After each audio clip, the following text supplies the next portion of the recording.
F'Ħattart se jsir ċentru kulturali u edukattiv ġdid li qed jinbena fuq il-footprint oriġinali u jfakkar partijiet tal-passat tal-eks stazzjon tal-vapur tal-art fi ġnien l-istazzjon. Ġnien l-istazzjon huwa il-post fejn dari kien hemm l-istazzjon prinċipali f'din il-lokalità.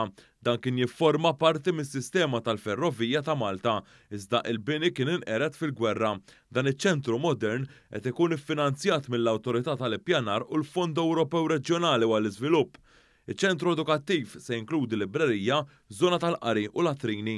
Quddiem il-binja se jiġi installat baldakkin tal-ħadid maħdum biex ifakkar il-bini tal-istazzjon li serva biex jipprovdi kien lil passiġġieri li kienu jkunu jistennew fuq il-parti ta' quddiem tal-pjattaforma.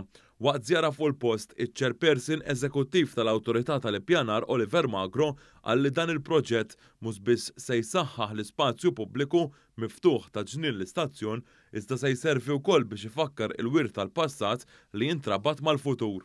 Hawnhekk qed nitkellmu fuq proġett bogħtja mill-Awtorità ta' 200,000 euro li qed isebbaħ biss mhux l-ispazju pubbliku imma wkoll qed iservi bħala riżorsa biex jaqgħad il-wirt tal-passat tagħna ma' dak li huwa l-futur tal-pajjiż tagħna.